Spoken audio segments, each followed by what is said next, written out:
Olá a todos, todas, sejam muito bem-vindos ao novo episódio da nossa série de Biologia Quântica na Medicina. Essa é a segunda temporada da nossa série de Biologia Quântica.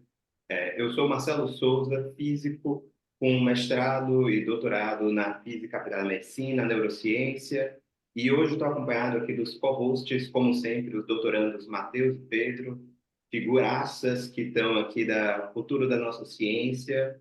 E hoje, mais uma vez, temos um episódio que é sensacional. Daqui a pouquinho vou anunciar o nosso line-up aqui, mas antes disso, como sempre, faço muita questão de falar aqui da iniciativa Ciência Pioneira, vinculada ao IDOR. A iniciativa Ciência Pioneira é uma iniciativa sem fins lucrativos, com um objetivo grandioso de fomentar uma ciência inovadora, pioneira e uma ciência que quebre paradigmas, muitas vezes financiando pesquisas que são ousadas demais para um financiamento privado comum, disruptivas demais e com a visão muito para frente ou muito diferente do que as FAPs geralmente comentam. Então, aqui a iniciativa Ciência Pioneira chega num nicho que é pouco atendido, mas que com certeza traz um futuro belíssimo para a nossa ciência. Então, por isso que é tão importante,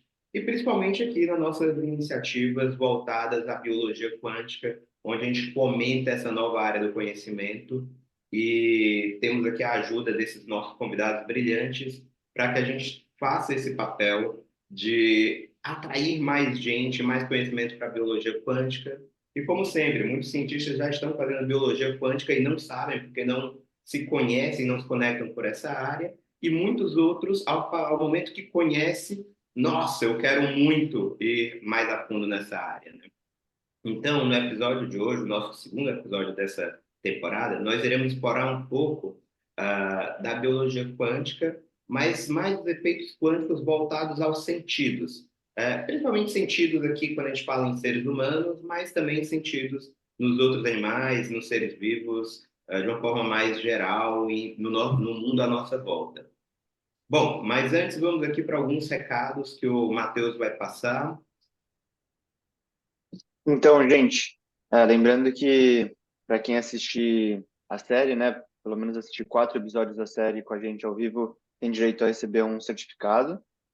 E para marcar presença é bem simples, é só responder a pergunta no final do episódio. Isso já vai te garantir a presença.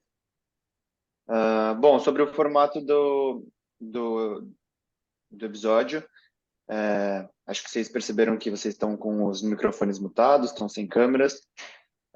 Mas vocês podem fazer perguntas, e para organizar as perguntas, eu peço para que não mandem no chat, mandem direto no Q&A, ou no Q e A ali, que a gente consegue organizar, e depois ao final do episódio, a gente faz a pergunta.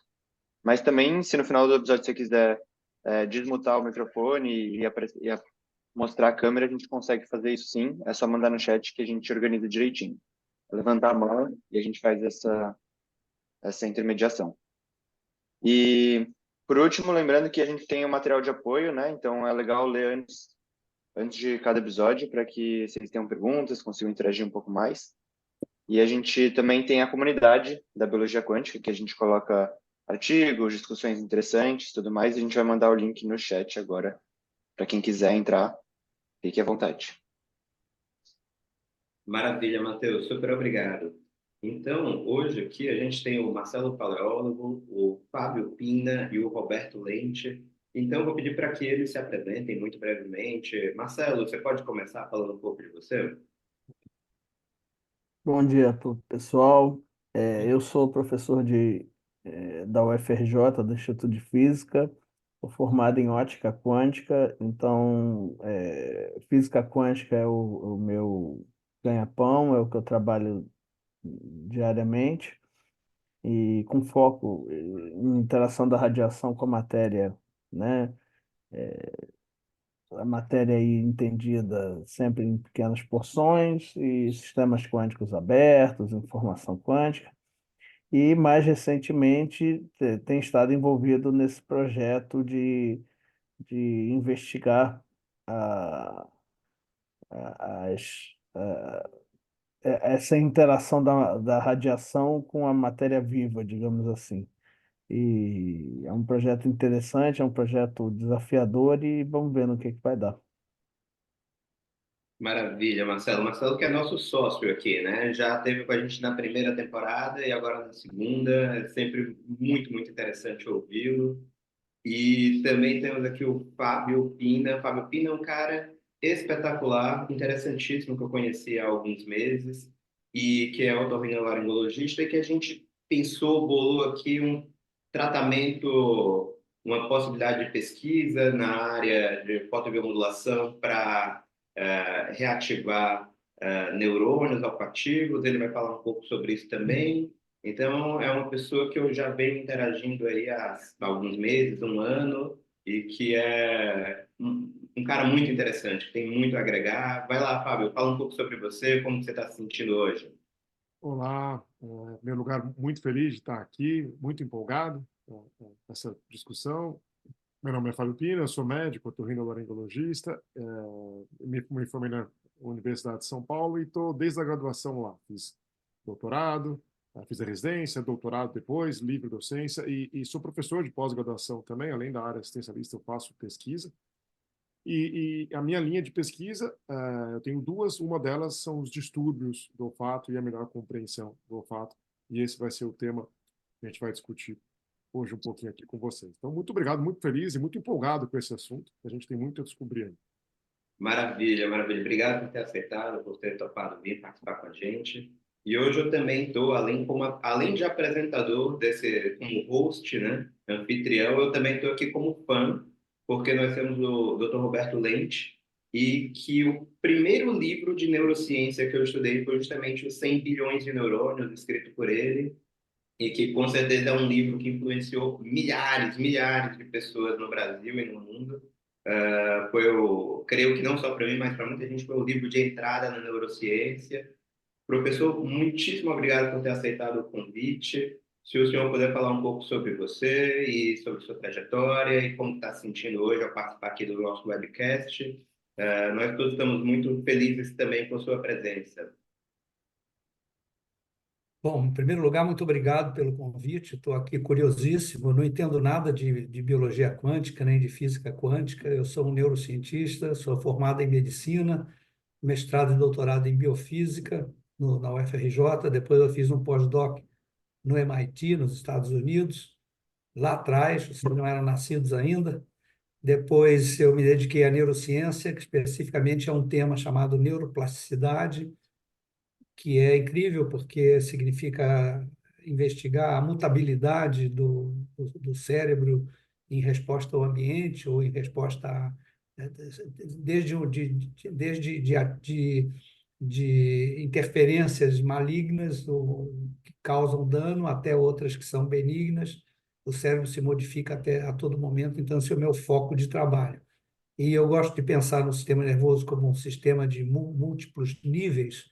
Então, eu vou abordar, além do nível quântico, no que eu puder falar, até outros níveis mais superiores. Eu acho que o grande desafio é a gente conectar esses níveis todos para formar uma ideia global. Perfeito, perfeito.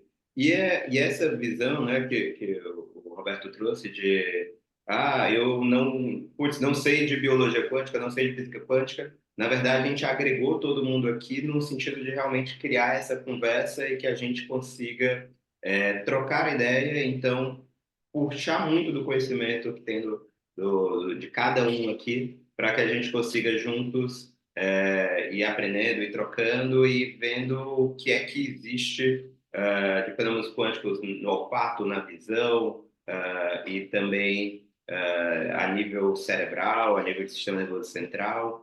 Bom, é muito legal a gente estar aqui com essas grandes mentes, né?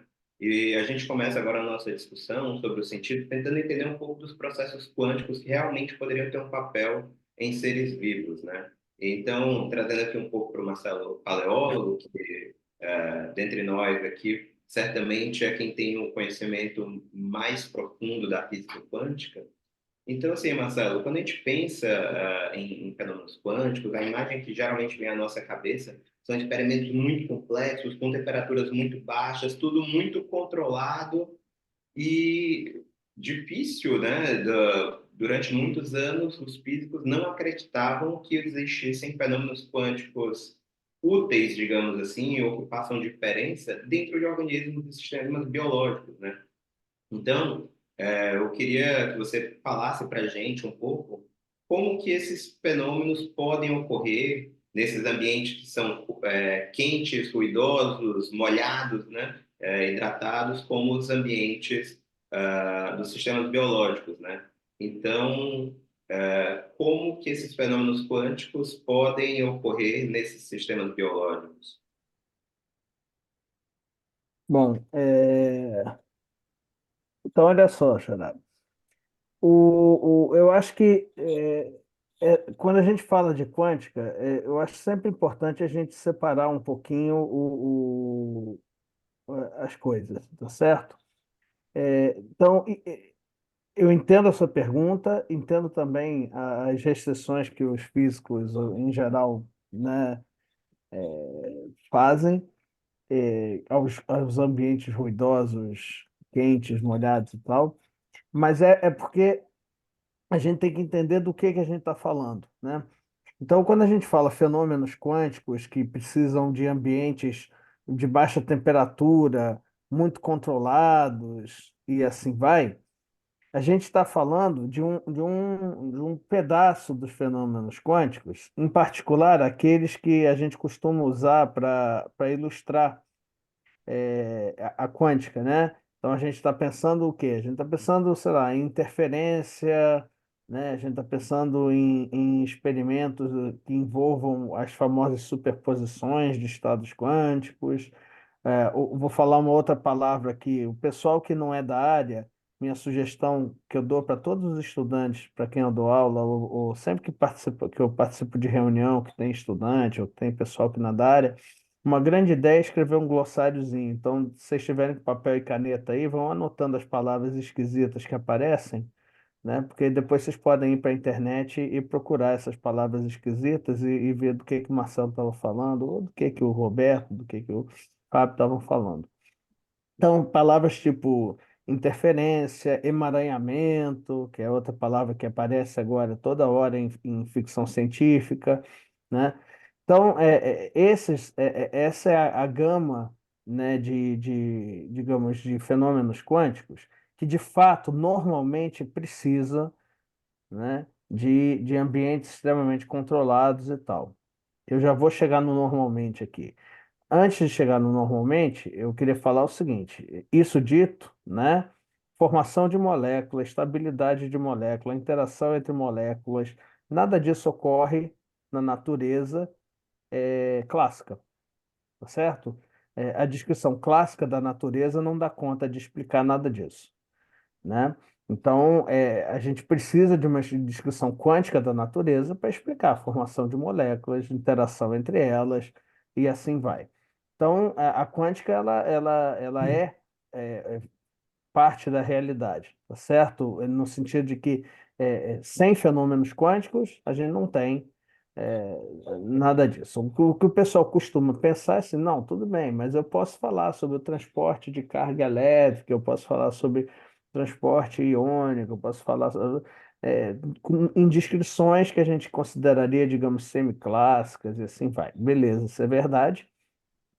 Mas, por exemplo, a absorção de luz, só para ficar em exemplos muito simples, né? A absorção de luz, por exemplo, por moléculas, é um fenômeno quântico, obviamente, as moléculas absorvem um fóton um só, né? Você tem absorção de luz em geral, é um dos momentos em que a quantização da luz se mostra mais presente, é um fenômeno que envolve a quantização da luz. Por exemplo, nós estamos falando aqui no computador, né? Todos os aparelhos que a gente está usando aqui para falar, sem quântica, não funcionam. E ninguém aqui está dentro de um criostato sei lá, 6 Ninguém está em milikelvins. milikelvins aqui, né? Exatamente, tá certo? Então, né, o transistor que está no chip, ou não, né? Eu nem sei direito a ordem de grandeza de transistores por centímetro quadrado dessa altura do campeonato, estão nos chips de todos nós aqui, funcionam por causa por causa da mecânica quântica, da física. Bom, não é que eles funcionam na natureza, mas a gente conseguiu inventá-los porque a gente conseguiu entender que o funcionamento da natureza era quântico, tá certo? Então, eu diria que a gente tem que separar essas duas. Isso dito, então, vamos para a parte, digamos, aquela parte que cria um frisson, e os fenômenos que a gente associa com quântica, interferência, superposição e tal. Então, esses acontecem também, mesmo em ambientes ruidosos, molhados, quentes, tá? Eles acontecem. Só para dar um exemplo, os experimentos que a gente está fazendo lá que a gente pretende fazer nessa parceria com Ciência Pioneira, são experimentos em que a gente gera luz com propriedades não quânticas e, de novo, não está dentro de um criostato, a gente joga um laser num cristalzinho e a luz que é gerada por esse cristalzinho tem propriedades não quânticas, não clássicas, tá? Desculpa, tem propriedades que só são descritíveis por uma física quântica. E é essa luz que a gente pretende interagir com os olhos e ver o que acontece. Tá certo? Maravilha. Então, Daqui a pouco, Marcelo, eu vou até pedir para a gente voltar nesse assunto daqui a uns instantezinhos, porque eu vou querer que você fale com mais detalhe de toda essa visão de futuro e do que é que pode ser feito nesse laboratório que está sendo montado, que é um projeto super interessante. E também aqui puxando para os sentidos, né? Quando a gente fala em sentidos quânticos, vem muito à mente tanto a visão, né, que tem aí uma transdução de fóton que vira potencial de ação. Então, é um fenômeno quântico muito claro que acontece na visão. Mas agora, recentemente, no olfato, tem se visto, quando eu digo recentemente, nos últimos 10, 20 anos, que no olfato a gente tem não só um sistema de encaixe de moléculas nos sensores da narina, mas que também a vibração da molécula é importante para designar o cheiro, né? Uma forma como isso foi provado foi extremamente interessante. Trocaram todos os hidrogênios de uma molécula e colocaram deutérios, que são como se fossem hidrogênios, sendo que mais pesados. Isso não altera o formato químico da molécula, não altera as propriedades químicas, mas a molécula ela vibra de forma diferente. Essa vibração, esse batimento quântico, digamos assim, é diferente e o cheiro muda. Então, assim, não é apenas um sistema de encaixe, fechadura, tem aí algum fenômeno quântico com esse batimento quântico. Fábio, você pode falar para a gente um pouco mais sobre o olfato de um modo geral, que você é um dos caras que mais entende isso no país, com certeza, e um pouco desses mecanismos de como é que a gente sente o cheiro e, mais ainda, como é que conhecer melhor como o olfato funciona pode melhorar a vida das pessoas, né? Então, passando a bola aí para o Fábio. Claro, Marcelo. Quando se fala em olfato, ainda é um tema extremamente desafiador para todos os pesquisadores, e quanto mais a gente, nós, médicos, pudermos entrar em contato com pesquisadores de renome, como que estão aqui, para aliar a parte de ciência básica com clínica, melhor. Então, por que o olfato ainda é um grande desafio? Porque, em última análise, o olfato é um sistema de sentido muito bem adaptado à nossa condição, né? Se a gente pensar que ao longo da evolução filogenética, se a gente comparar nosso olfato com o de cães ou até de seres que moravam, que habitam nos oceanos, a gente foi perdendo tanto a área de captação de olfato, que a gente chama de epitélio olfatório, como também por usar menos o olfato, quando a gente saiu nós, ao longo da evolução, saímos de deixar o nariz perto na superfície para ficar no ar atmosférico, a gente foi usando menos. E aí a gente tem também, por usar menos, a gente tem até no nosso material genético, alguns pseudogenes que estão lá, a gente tem um material genético, mas que não dão ativação para proteínas que são os receptores olfatórios. Mas antes disso tudo, acho que a questão quântica é muito interessante, a gente é, vai discutir isso está na esfera de projeções para o futuro, é uma área também que eu não domino tanto, mas eu gostaria de apresentar para vocês por que o olfato é tão especial em nós, seres humanos, depois dessa introdução filogenética. O sentido do olfato, ele é o único presente onde termina, e o paladar também, né, onde terminações neurais estão completamente expostas ao ar ambiente. Então, a gente tem receptores olfatórios localizados aqui no nariz, na parte superior, né? Ao todo, a gente tem 400 receptores olfatórios, e para cada receptor, um gene, que foi até motivo de prêmio Nobel. Então, 400 genes em média, um pouquinho menos que isso, e 400 receptores olfatórios, mais ou menos essa correspondência bionímica. Só que a gente tem mais de 10 mil tipos de cheiros. Então, como é que acontece? Como é que a gente consegue perceber tanto cheiro se a gente só tem 400 receptores? É como se fosse, fazendo uma analogia bem prática, como se fosse um pianista. Ao redor de várias teclas, vários receptores, a gente consegue fazer acordes e músicas completamente diferentes. Então, essa análise combinatória de uma molécula com vários receptores, não só um, a gente consegue fazer percepção de vários cheiros, como mais ou menos 10 mil cheiros. Poucos seres humanos conseguem sentir todos esses cheiros, acho que os melhores são os perfumistas, né? Acredito eu que nem eles têm essa capacidade de sentir todos esses cheiros. De interessante também no olfato, no epitélio olfatório, onde acontece a primeira reação química, que o Marcelo já contextualizou muito bem, que pode haver vibração, mas também o que a gente mais cita hoje em dia é o mecanismo chave-fechadura de receptor, mas é muito promissora essa questão quântica.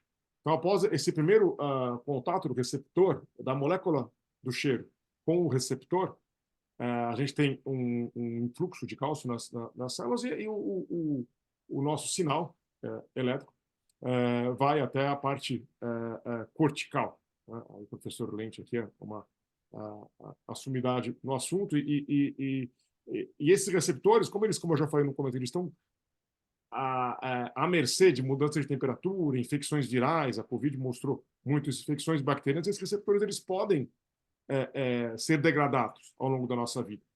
E a gente tem uma característica muito importante que é a capacidade de regenerar essas terminações, dado pelas células basais do epitélio olfatório. São poucos os mecanismos neurais que têm essa capacidade. Né? Indo bem rápido, a gente tem a primeira sinapse, que é no bulbo olfatório. Alguns indivíduos não têm bulbo olfatório, e mesmo assim tem uma percepção de cheiro. Você vê como a gente tem muita coisa para descobrir. E entrando no córtex olfatório, no sistema nervoso central, a gente tem mais ou menos cinco estruturas, que é o córtex primário, e no córtex secundário, que é o mais interessante na minha humilde opinião, isso é subjetivo, que é o córtex das emoções, hipotálamo, tálamo, memória, sistema límbico, onde o olfato interage de maneira muito robusta, a percepção do olfato, muito robusta, com a nossa memória e emoções. E a gente explora muito pouco isso em aprendizados. Se não me engano, só na França que eles usam muito estímulo olfatório para ensinar crianças. E a gente vê a repercussão no nosso dia a dia, que a privação do olfato, a diminuição de olfato, ela pode ser um dos primeiros sintomas em algumas doenças cognitivas, como Alzheimer ou Parkinson, justamente por essa interação que a gente tem com o sistema de memória e sistema de emoções. Então, dando essa pincelada geral, a gente pode ver que o tratamento do olfato e a melhor compreensão do olfato podem incluir repercussões que vão muito além do bem-estar do sentir olfato. Podem ser interessantíssimas para a cognição, para a memória, muita coisa que a gente vai discutir ainda hoje. Nossa, interessantíssimo, interessantíssimo. Isso levanta uma bola gigante aqui para o Dr. Roberto Lente cortar, nosso especialista, master aí em cérebro. O senhor pode dar para a gente alguns exemplos dessa interação dos sentidos com o cérebro? Quais desses aspectos dessa interação que você gostaria de que fossem mais explorados mais profundamente, né? E até mesmo explorados aí chegando esse molecular atômico, e só para dar um spoiler, nós que somos da física e chegamos na medicina, da biologia, já tem físicos estudando reações moleculares importantíssimas para o cérebro e para os sentidos, a nível de femtosegundo ou até mesmo de atossegundo, que seria 10 a menos 18 do segundo. Então, tem se estudado essas reações extremamente rápidas com lasers de ultra precisão. Então, aqui, só dando essa pincelada, né, essa bola aí que o Fábio levantou para o Roberto cortar. Então, assim, fala um pouco mais sobre a interação dos sentidos com o cérebro e também desses aspectos que você gostaria de ver mais explorado, mais profundamente, de um ponto de vista mais de física, de bioquímica fundamental. Então, é isso. Vamos lá. Então, gente, é uma discussão bem interessante. Eu vejo o seguinte, que nós temos que ter o cuidado quando a gente quer conhecer a natureza, ou quer um fenômeno sensorial, como é o caso mais específico de que se trata hoje, seja o olfato, a visão ou qualquer outro, a gente tem que ter a noção de que existem vários níveis chamados níveis heurísticos. São níveis de abordagem que são muito variados e que formam uma espécie de uma hierarquia, né? Então, eu tenho no olfato, por exemplo, dando o exemplo do olfato, o Fábio já mencionou muito didaticamente, a gente tem um primeiro estágio, que é talvez o estágio molecular, ou atômico, ou quântico, né? Essa é uma microescala muito extrema, né? Em que ocorre o primeiro contato entre o odorante, que é o estímulo da natureza externa que vai impactar o sistema olfatório, e o sistema olfatório na forma dos seus receptores. Então, aí tem uma interação molecular, a gente está no nível molecular, vamos dizer assim, ou quântico, se a gente quiser ser mais reducionista ainda. Depois, há uma conversão análogo-digital do odorante em si, que tem uma certa quantidade de moléculas do odorante que chega na mucosa, né? Em potenciais que podem ter a capacidade de ser transmitidos adiante dentro do sistema nervoso. Então, os receptores olfatórios têm axônios, fibras nervosas, que vão subir, atravessar o osso chamado osso etimoide, né, do crânio, e vão chegar a um primeiro estágio numa bolinha que a gente tem, chamada bulbo olfatório. Ora, o bulbo olfatório tem. A gente tem um trabalho publicado sobre que contou o número de neurônios do bulbo olfatório humano. E é engraçado, por exemplo, que os homens têm menos neurônios no bulbo olfatório que as mulheres. São 4 milhões de neurônios no bulbo olfatório masculino e 7 no bulbo olfatório feminino. Eu não sei se isso explica alguma coisa, mas diz o folclore que as meninas têm uma sensibilidade maior ao olfato do que os meninos. Então, isso talvez explique. Mas também a gente não pode ficar nesse nível heurístico. Agora a gente está no nível heurístico celular, né? E essas células vão interagir. As células do bulbo olfatório vão interagir entre si no próprio bulbo olfatório. Depois eles mandam essa informação já processada ou semi-processada para frente, e aí chegamos às regiões corticais do córtex temporal inferior, fica aqui na base da orelha, vamos dizer assim, um pouquinho mais para frente. E daí a gente vai, como o Fábio falou, entrando em várias escalas, né? Várias sinapses, várias escalas de abordagem, dos tais níveis heurísticos que eu falo. Mas dessa escala célula a célula, a gente passa para uma outra escala mesoscópica, vamos dizer, que seria a interação entre redes. Então, eu tenho uma rede olfatória, depois eu tenho uma rede das emoções, que o Fábio mencionou isso também, tenho uma rede da memória, tenho uma rede de controle executivo, ou controle inibitório, então são diferentes regiões, praticamente uma grande quantidade de regiões cerebrais estão ativas ao mesmo tempo quando a gente sente um cheiro. Porque vejam assim, do ponto de vista comportamental, quando eu sinto um cheiro, se o cheiro é ruim, eu tenho que chegar eu tenho que articular um comportamento compatível com aquele estímulo negativo. Ou eu vou identificar onde ele está, jogar no lixo, ou alguma coisa assim. Se o cheiro é bom, ele me atrai, eu vou cheirar uma flor, ou me aproximar de uma pessoa amada, qualquer, né? Você pode ter comportamentos dos vários tipos. e, ao mesmo tempo, eu tenho que refrear outros comportamentos. Então, por exemplo, eu não posso, ao sentir um cheiro ruim, cuspir se eu estou num ambiente social. Então, isso é uma forma que o sistema nervoso encontra de controlar os comportamentos em função das ingerências sociais, né? Então, estou dando esses exemplos todos para mostrar que a gente tem que ter a sabedoria ao abordar um problema que a gente já está chamando aqui de olfato, esse exemplo, a gente tem que usar vários níveis heurísticos diferentes. E a grande dificuldade é como botá-los em contato. Quer dizer, como é que eu vou articular, por exemplo, o grande desafio aqui do Ciência Pioneira, do grupo de Biologia Quântica, é como articular a física quântica que descreve a primeira interação entre a molécula odorante e o seu receptor, que envolve uma mudança de conformação estereológica, vamos dizer assim, do receptor e que gera os potenciais de ação e daí para frente, né? Como é que eu vou articular isso com os níveis heurísticos mais elevados até chegar a um ambiente social? Por exemplo, para dar terminar aqui essa minha parte da fala com um exemplo, no ambiente social, vocês sabem que existe um sistema olfatório oculto, que é muito discutido, muito controvertido, que é formado nos mamíferos pelo órgão chamado vômero nasal. Não se sabe muito bem se existe ou não no homem, mas aparentemente o sistema existe, embora o órgão anatômico não. Esse é um sentido que permite que a gente sinta um tipo de odorante chamado feromônio. E o feromônio é um odorante que não cheira, vamos dizer assim. A sua cognição não percebe aquele odorante, mas ele atua no seu comportamento. Por exemplo, existem trabalhos que mostram que mulheres que estão internadas em penitenciárias ou em conventos femininos, elas sincronizam o ciclo estral, o ciclo menstrual, né? Então, todas menstruam, passam a menstruar ao mesmo tempo.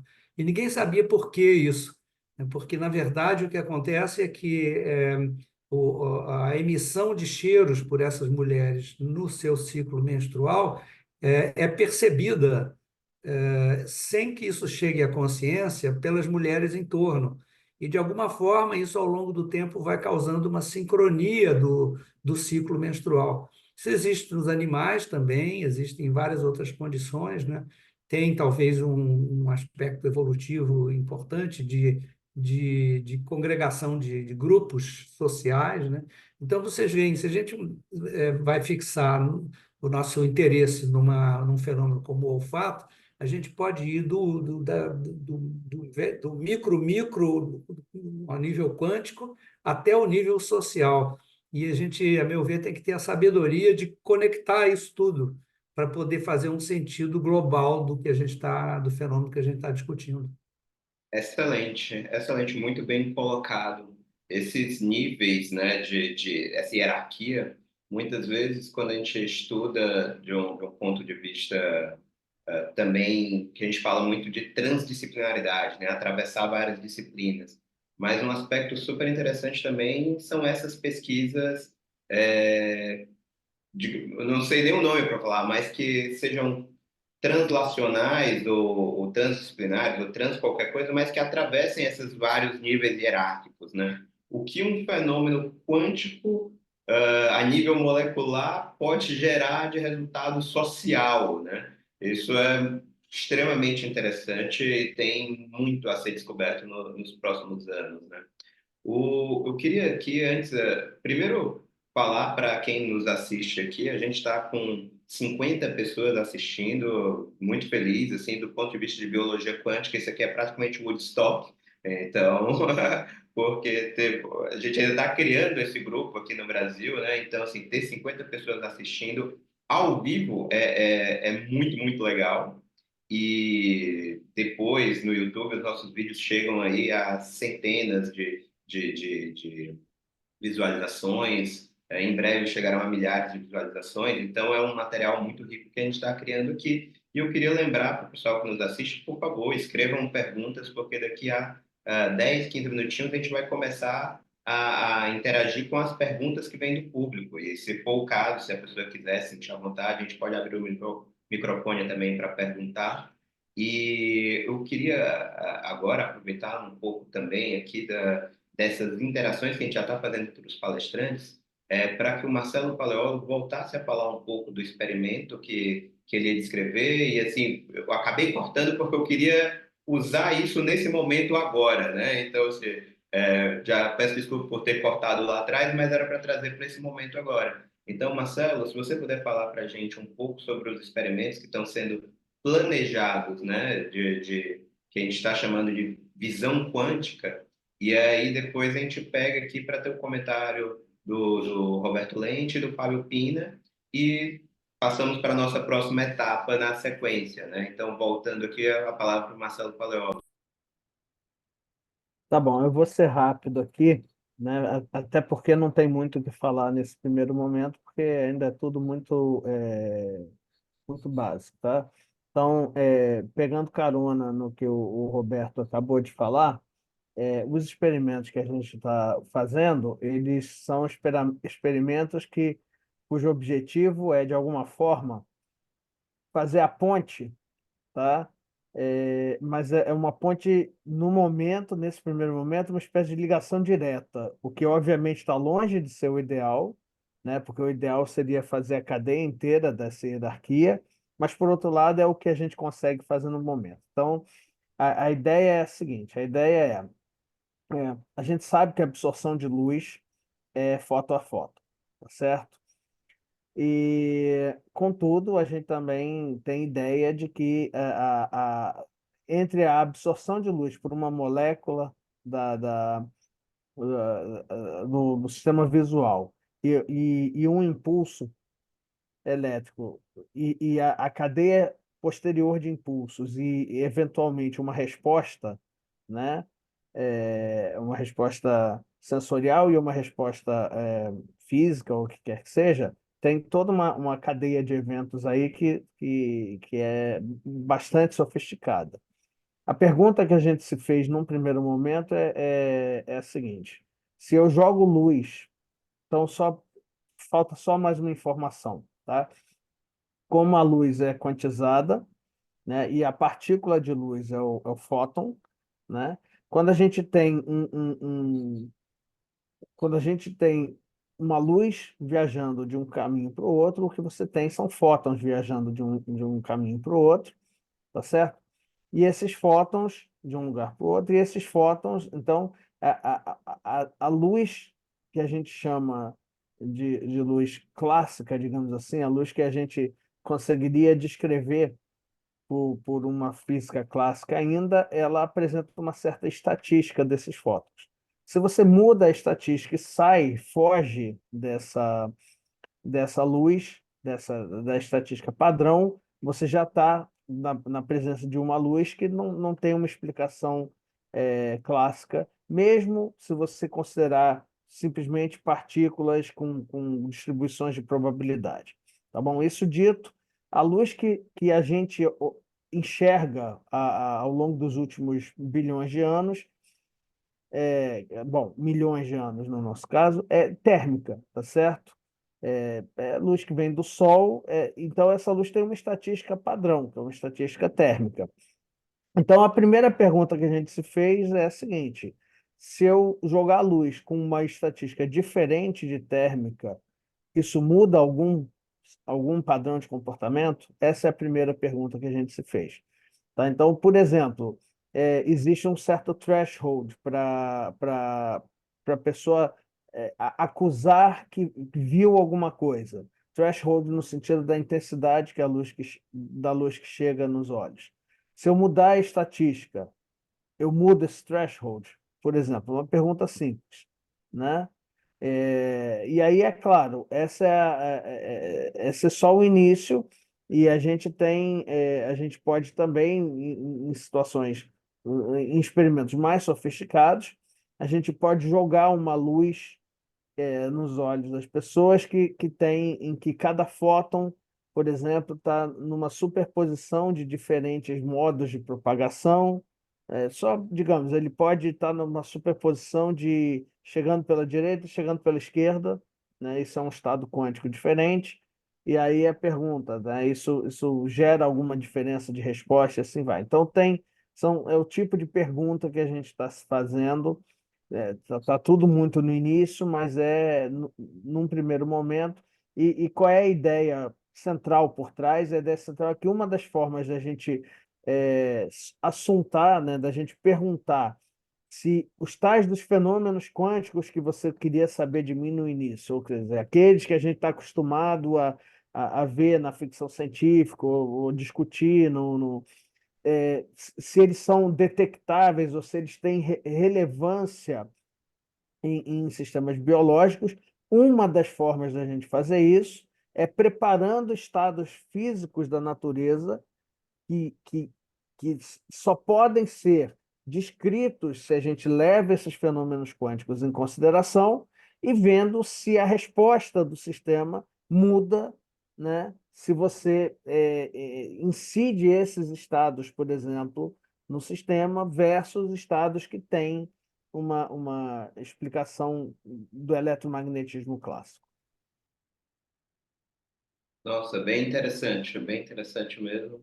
E aí eu acho que uma das coisas que a gente havia planejado há algum tempo seria justamente ao receber esses fótons emaranhados ou com essas características não clássicas, será que no cérebro, olhando, por exemplo, com a ressonância magnética, se mudaria algum tipo de resposta, sabe? Então, é uma das coisas que a gente planejou para esse experimento. E aí, sim, se o Roberto e o Fábio puderem comentar um pouco do que, como disse, ainda é muito especulativo, né? Como o Marcelo falou, porque assim, a gente ainda criou o setup, está criando o setup, ainda vai fazer os experimentos, mas que tipo de coisa nós, como físicos, deveríamos ficar ligados que poderia vir de diferente aí numa ressonância ou em outro método de detecção? Fábio, É, não, é interessante sua pergunta. Inclusive, um dos nossos alunos está estudando isso em pacientes pós-Covid com perda de audição, junto com o pessoal da radiologia, né, um estudo multidisciplinar. E a gente está vendo as áreas hipoestimuladas, ou como está essa estimulação em indivíduos que permaneceram que tiveram Covid e estão com olfato normal e aqueles que estão com privação do olfato. Então, a gente, através a forma de se avaliar isso é a ressonância magnética funcional, onde a gente consegue ver tanto o córtex, a estimulação, tanto no córtex primário como secundário. O problema é que isso requer um conhecimento muito específico da área, é uma área que a gente está engatinhando ainda, poucas pessoas conseguem mapear isso completamente. A gente precisa muito de ajuda de físicos para isso. Mas esse nosso aluno já está na fase final de coleta de dados e estão vindo ideias interessantes. Aí, uma das coisas que a gente já tem publicado, por exemplo, que a gente pode voltar quando falar de biologia quântica, um dos principais alicerces de tratamento do olfato é a estimulação do olfato, é o treinamento olfatório. Então, a gente percebe que indivíduos que fazem treinamento olfatório mantêm o mesmo padrão de estimulação e alguns que não estão fazendo treinamento olfatório, que não aderem ao tratamento, a área olfatória começa no cérebro, começa a ligar para a área visual, ou seja, como se o cérebro buscasse ajuda e estimulasse outras conexões. Isso permite múltiplas configurações lá na frente, mas é uma forma de que se você continuar estimulando o olfato por cheiros já reconhecidos, que isso pode continuar estimulando as áreas em tese relacionadas ao olfato e manter essa estimulação cortical. Um outro desafio muito grande que a gente tem, alguns pacientes que já tinha isso, mas com a Covid veio muito mais, que tem a alteração de olfato no processo de recuperação do olfato, ou seja, a maior parte dos processos de perda de olfato, até da Covid, elas são autolimitadas, ou seja, a regeneração epitelial consegue dar conta disso. Se a gente for ver, a maior parte volta. Mas aqui na Covid foi um pouquinho mais do que o normal. Isso chegou a em alguns casos 15%, outros falam de 20%. Hoje em dia, no longo prazo, acho que está entre 6% e 7%. Antes era 1% que ficava com 70%. Então foi um aumento importante, mas ainda é baixo. Alguns desses indivíduos que recuperam a alteração do olfato, no processo de regeneração dos receptores, tem um sintoma, uma condição clínica chamada parosmia. O que é parosmia? Um exemplo muito prático: eu sinto um cheiro de rosa, por exemplo, e vem um cheiro de sulfidro, um cheiro desagradável. Então, isso na regeneração, alguns receptores podem regenerar um pouco de forma anômala, e isso dá uma sensação para um cheiro que, conhecidamente como agradável, como rosa, pode ter uma deturpação para um cheiro ruim. Isso acontece muito com alho, às vezes gostos de carne também mudam, então, são os mais comuns. Então, entender isso no córtex olfatório pode ajudar bastante. E, eventualmente, na quântica, a gente conseguir entender moléculas, isso é uma mera hipótese nossa, a gente tem experiência zero com isso.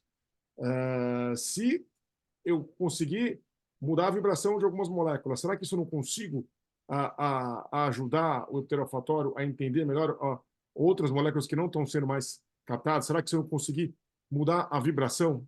Isso são perguntas que a gente vai levar muito tempo para responder, mas a gente tem sim uma parcela de pacientes com parosmia, e é nesse que a gente vê o pior, a situação mais arriscada para a qualidade de vida, o maior comprometimento de qualidade de vida. Você, além de não sentir bem o cheiro mudou. Então, isso geralmente a gente vê que o índice de depressão, ansiedade nesses pacientes é muito maior, o que atrapalha bastante a qualidade de vida. Bom, vou comentar, é minha vez agora, né? Eu vou comentar um pouco, puxando a linha do Marcelo, mas eu vou conectar com o que o Fábio acabou de dizer. Eu vou me fixar um pouquinho no exemplo do sistema visual. O sistema visual é diferente do olfatório, né? Como vocês sabem, é óbvio, ele é alimentado, ativado por luz. Luz é, ao mesmo tempo, partícula e onda. Não sei muito bem, no âmbito heurístico micro do receptor, o que predomina. Suspeito que seja a onda em vez da partícula. Mas o fato é o seguinte: nós temos receptores, três tipos de receptores principais.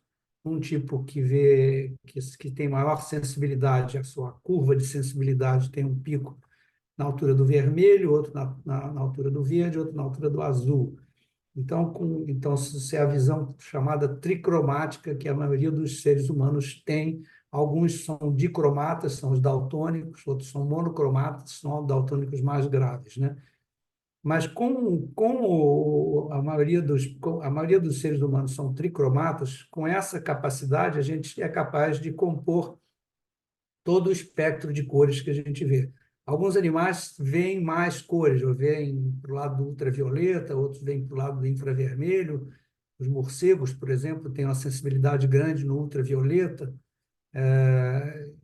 Se não me engano, as baleias para o infravermelho, não estou muito certo. Mas aí a gente tem um efeito possivelmente quântico dessa luz que entra sobre os receptores visuais, os fotopigmentos, que são proteínas que têm um núcleo na molécula que é sensível, que captura essa luz que entra, né? E isso gera novamente um potencial, é um potencial lento, potencial receptor, não é um potencial tudo ou nada, tipo potencial de ação. Então é uma conversão analógica para analógica. Depois dessa célula receptora vai, então, atravessar algumas sinapses na retina que convertem essa informação de analógico para digital. Isso forma um fluxo de informações digitais, que são as frequências de potenciais de ação. Isso vai lá para cima para o cérebro e permite, então, da combinação desses receptores, dos três tipos de receptores, que a gente diga se uma rosa é vermelha ou uma rosa é branca, enfim, a gente associa a forma da mesma rosa com a cor, são rosas diferentes. Bom, aí acontecem fenômenos interessantes que eu quero exemplificar um deles, que é alguns pacientes que têm uma condição chamada degeneração macular senil. São geralmente pacientes de mais idade, né? e eles vão perdendo a visão no centro da retina, que é a região de maior acuidade, inclusive a acuidade cromática. E essas pessoas, elas têm um fenômeno chamado pseudo-alucinação. Mas elas não perderam sua capacidade cognitiva, então elas entram numa vibe completamente maluca, que é de dizer por que que eu estou vendo coisas estranhas como eu estou vendo. Então, por exemplo, eu conheci um paciente que assistia televisão no fim da tarde, assistia esses jornais de notícias, né? E aí ia caindo a luz ambiente externa e ia predominando a luz da televisão. E aí ele relatava que ele sentia, num certo momento, com o predomínio da intensidade luminosa da televisão, ele sentia como se fosse um pó que se aproximava dele, e quando chegava nele, ele sentia coceira. Uma coisa completamente louca. E ele achava, ele relatou, conhecia esse paciente pessoalmente, ele relatava que ele não conseguia entender, mas aquilo parecia impossível. Ele estava lúcido, consciente, isso se chama pseudo-alucinação. E como é que a gente explica isso? Então, isso é explicado pelo fato de que lá em cima, no córtex, quer dizer, a degeneração era retiniana, mas os neurônios corticais lá em cima continuavam impávidos. Então, lá em cima, com o tempo, o sistema foi se reorganizando. E as regiões chamadas somestésicas, somáticas, né, que são vizinhas ao córtex visual, começavam a invadir o córtex visual. E então o estímulo visual desorganizado por conta da degeneração retiniana passava a estimular áreas somestésicas do córtex e ele tinha uma sensação tátil a partir de um estímulo visual. Tem muitos exemplos desse tipo, mas eu queria só salientar isso para terminar, porque é um exemplo de como a plasticidade cerebral pode influir sobre aquelas etapas iniciais que a biologia quântica vai descrever. Quer dizer, apesar de que o processo físico propriamente está mantido naqueles pacientes, a interação entre os neurônios atingidos pela doença, a degeneração macular, provoca lá em cima no córtex uma alteração completa da percepção final. Então, isso seria muito interessante que os experimentos de vocês pudessem investigar como que a gente poderia, alterando a interatividade quântica no início do processo, a gente poderia alterar a percepção lá em cima, sem que seja necessário você produzir uma degeneração retiniana grave, como a que eu relatei nesse paciente. Não, isso é interessantíssimo, é algo que nunca tinha passado pela minha cabeça nem perto disso. Mas quem sabe o fato de, digamos assim, dessa luz quântica, né, falar de uma forma simples, ser parecida, digamos, e detectável pelo olho, porém não algo que o olho esteja acostumado, possa gerar algum tipo de reação a nível de sistema nervoso central, a nível mais complexo de interpretação que possa gerar um efeito sinestésico, né? Então isso é muito legal e, nossa, poderia ser uma coisa a ser investigada também. Vai lá, Marcelo. Depois do Marcelo, a gente vai passar para as Não, perguntas. é só para dizer para o Roberto que isso já passou pela minha cabeça, tá? De tempos em tempos, toda vez que a gente está desenhando esses experimentos, eu fico me perguntando se a gente não está correndo o risco de causar umas alucinações no pessoal, justamente porque a gente está jogando para eles uma luz que não é o que eles estão acostumados a ver, entendeu? Interessante. Pois é, eu acho que cenas dos próximos capítulos aí dos experimentos de visão quântica, na verdade, está se criando um laboratório, uma plataforma, então muitos experimentos vão ser feitos aí, tanto de física mais fundamental até chegando à neurociência e coisas mais amplas, né, e complexas. Agora eu queria passar aqui a bola para os co-hosts aqui, para o Matheus e para o Pedro, para eles trazerem as perguntas do público. E a gente faz aqui as perguntas e depois se encaminha para finalizar o episódio. Vai lá, Pedro, Matheus. Oi, gente, tudo bem? A gente tem 4 perguntas aqui muito legais do público. Eu vou pela ordem de chegada, então. A primeira é do Yuri Nascimento. Bom dia, sou da biotecnologia e me interesso em biologia sintética. Como essa área de estudo poderia ajudar a desvendar e entender eventos quânticos em sistemas biológicos, nos sentidos, utilizando de engenharia genética e outros métodos? Essa eu não sei responder, não, hein? Talvez o Marcelo. Não, eu só posso especular, tá certo? Mas se eu tivesse que especular, e aqui vamos tomar com um grãozinho de sal enorme aqui, tá? Porque não é minha especialidade, mas eu diria o seguinte, né? Se você descobre, se você descobre, né, que alguma propriedade da molécula, né, responde de uma forma diferente ou responde de uma certa forma ao estímulo, e aí você descobre que se eu mudar um pouquinho essa molécula, ela responde de uma outra forma, né? Então, você poderia pensar o que que acontece se eu, né, se eu começasse a fabricar, se o corpo, ou enfim, se o ser vivo começasse a fabricar a molécula com essa pequena diferença, né? Agora, assim, é o tipo de manipulação que eu tomaria um cuidado enorme, enorme, tá certo? Para ir nessa direção. Eu fico bem mais confortável, né? Com manipulações que sejam mais, digamos, mais simples, né? Por exemplo, não sei, se nível vibracional, se vibração faz diferença, ou, por exemplo, se a configuração da molécula faz diferença, a radiofrequência local, a aplicação de radiofrequência local já deve interferir no comportamento dela, e isso é, digamos, menos invasivo, se você quiser. Tá? Então, seria o tipo enfim.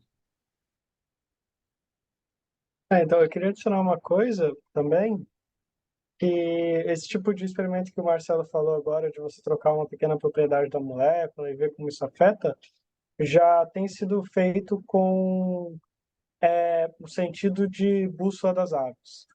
Eu tenho alguns colegas que eles trabalham alimentando aves numa dieta específica, carregada de carbono 13, que é um isótopo do carbono tradicional, o carbono normal é carbono 12, e aí o 13 ele é um pouco mais pesado,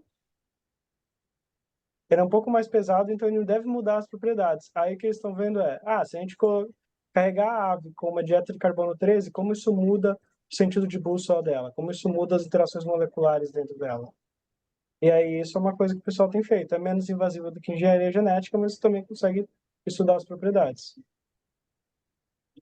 Eu também não sei se faz tanto sentido, acho que o Pedro vai saber até falar mais disso aí, mas justamente acho que essa questão da magnetorecepção do pássaro, que tem o criptocromo como a principal proteína e talvez a principal proteína responsável pela magnetorecepção, seria interessante talvez fazer justamente algumas bactérias ou coisas do tipo que desenvolvam criptocromos ou coisas parecidas para que a gente consiga ver se está acontecendo o para-radical dentro da bactéria, né? Talvez fosse mais fácil do que ver no pássaro, dado a complexidade da, do cérebro do pássaro, né? Então, talvez nesse sentido a biologia sintética poderia até ajudar a entender a biologia quântica, né? Num sentido mais fundamental.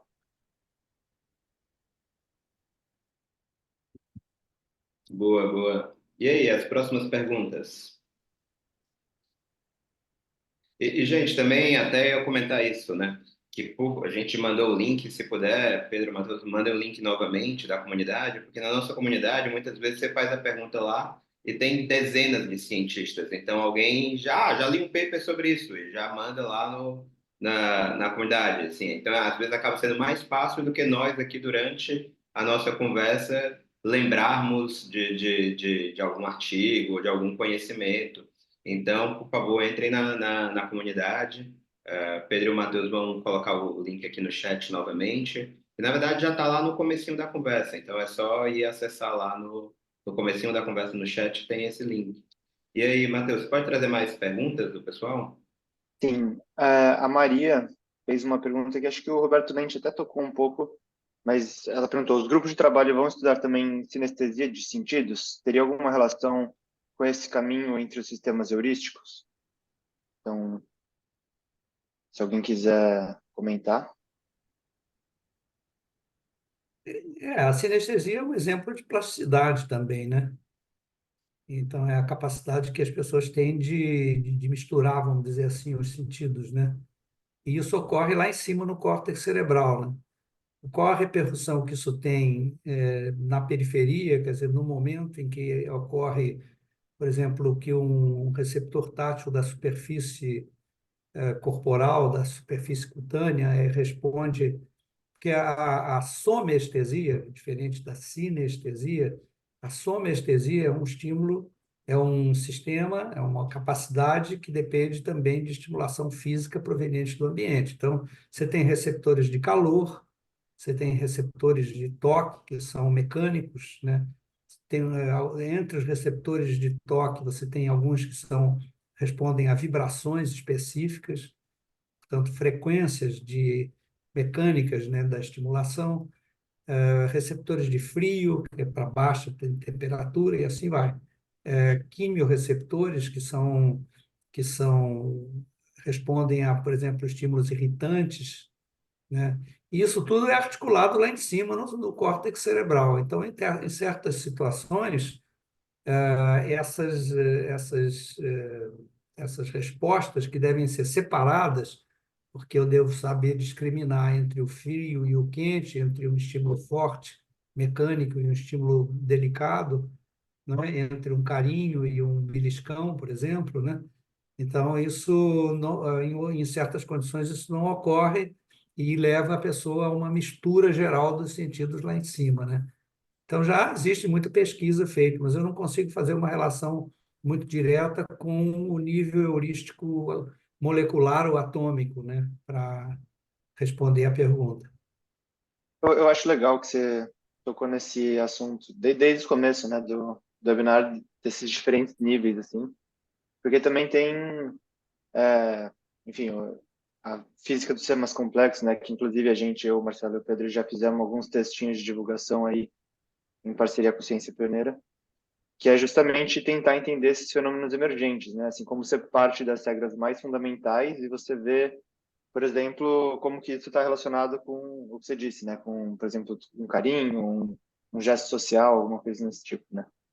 Então, também, não só a biologia quântica, mas essas outras áreas da física mais fundamentais tentam entender um pouco essa dinâmica entre esses diferentes níveis, né?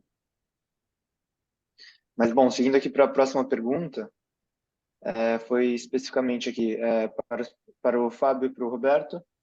Quais as possíveis diferenças estruturais observadas em pessoas com olfato apuradíssimo versus pessoas com olfação normal, entre aspas aqui?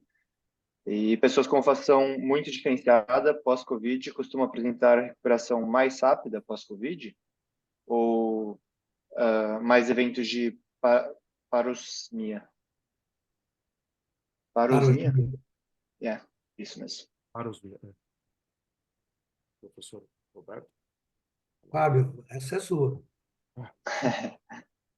Tá, vou começar pelo final. A gente percebe que pacientes que trabalham com olfato, por exemplo, quem trabalha com gastronomia, com perfume, sommelier, com vinho, eles têm uma exigência do olfato muito maior. Então, qualquer perda de olfato, a insatisfação é muito maior. Ah, é muito difícil fazer estudo controlado com isso, mas a percepção de recuperação é mais rápida, sim, é verdadeira nesses pacientes por dois motivos e tem um viés aí. Primeiro, porque são pacientes mais estimulados, com mais conexões corticais e têm mais interesse em aderir ao tratamento, em fazer uma adesão, né? Porque tem a ver com a profissão dele, com o ganha-pão. Então, o treinamento olfatório, às vezes, leva tempo. Então, são pacientes que exploram muitas fragrâncias e e vão atrás, e vão direitinho no retorno. Se precisar tomar outra medicação que, que ajude a reduzir a inflamação ou ativar, ou poder regenerar, ativar a regeneração do epitélio olfatório. Então, são pacientes muito aderentes, com um resultado melhor. E mas agora, o nível de insucesso, você vê, pacientes que fizeram direitinho, acaba sendo um pouco mais baixo nesses pacientes pela reserva olfatória que eles têm. Mais eventos de parosmia, aí é um pouco aleatório, aí eu não consigo te responder, mas a gente percebe que isso acontece 2, 3 meses depois do evento de perda do olfato, ou 2, 3 meses depois de uma Covid, e aí começa a regenerar, né, em média, e aí o olfato se perde. Então, isso acho que é meio aleatório na população. Eu não consigo dizer uma população que tenha mais isso. Isso ainda é uma fronteira de conhecimento e um grande desafio para nós que tratamos essa condição. A questão, agora a primeira parte. É mais ou menos como se funciona a segunda. Quem já tem uma predisposição genética, às vezes alguns genes conseguem codificar um pouquinho mais de receptor, mas isso é especulação. Sim, a questão das mulheres, a gente vê que em mulheres e homens, em trabalhos epidemiológicos, o olfato das mulheres costuma ser um pouco melhor, tanto é que em testes de olfato, as notas, para você classificar, para você categorizar distúrbio de olfato, a nota das mulheres sempre é um pouco mais alta. Então, o limiar para o homem de threshold ou de limite de olfato é um pouco mais baixo para a classificação, até de normalidade. Provavelmente pode ser pela questão anatômica, o olfatório, como o professor Roberto falou, ele tem mais células.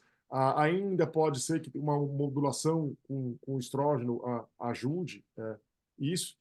E questões sociais, assim, questão de cheiro, de filho, tudo, a mulher acaba sendo um pouco mais... É tudo envolvendo mais treinamento, né?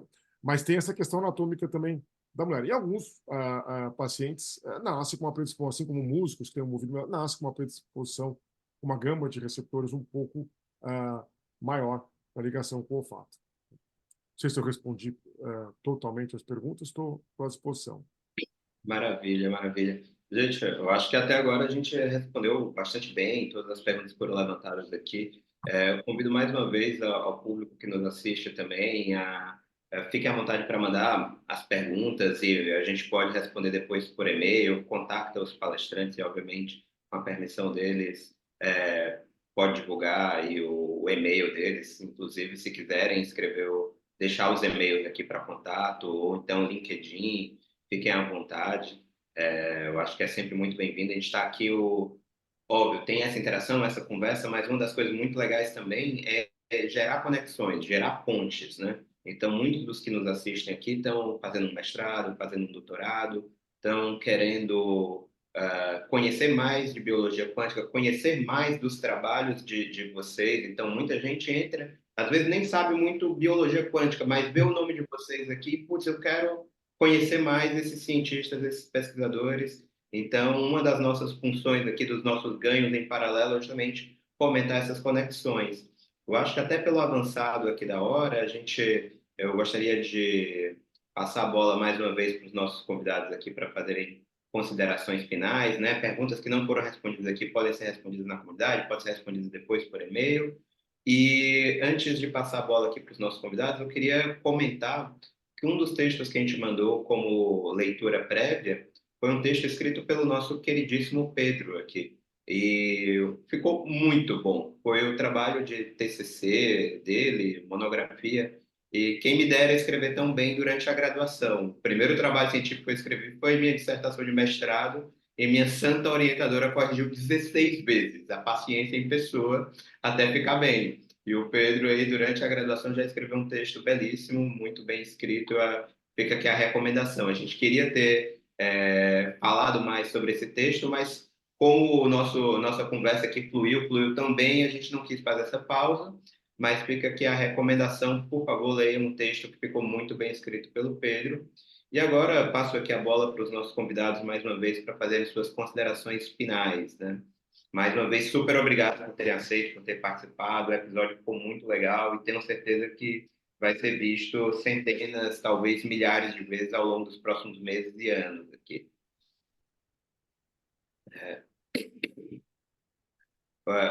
Roberto, se puder fazer as honras aqui de iniciar as considerações finais. Sim, bom, eu queria agradecer muito a oportunidade dessa interação tão interessante, né? A gente deixou, claro, por circunstância de tempo, de tocar em vários temas interessantes. Eu sou um apaixonado da neuroplasticidade, como eu falei no início, então eu vejo a interação entre os sentidos, que pode ser provocada por fenômenos ambientais muito interessantes. Tem uma coisa bastante curiosa e relevante clinicamente, é a chamada síndrome do membro fantasma, que as pessoas amputadas têm, vocês já devem ter ouvido falar. Tem um outro fenômeno que se chama distonia tônica focal. Por exemplo, o compositor Robert Schumann, conhecido, né, do clássico, da música clássica alemã, ele teve isso, então ele não conseguia mais articular os dedos da mão esquerda ou direita, não me lembro agora.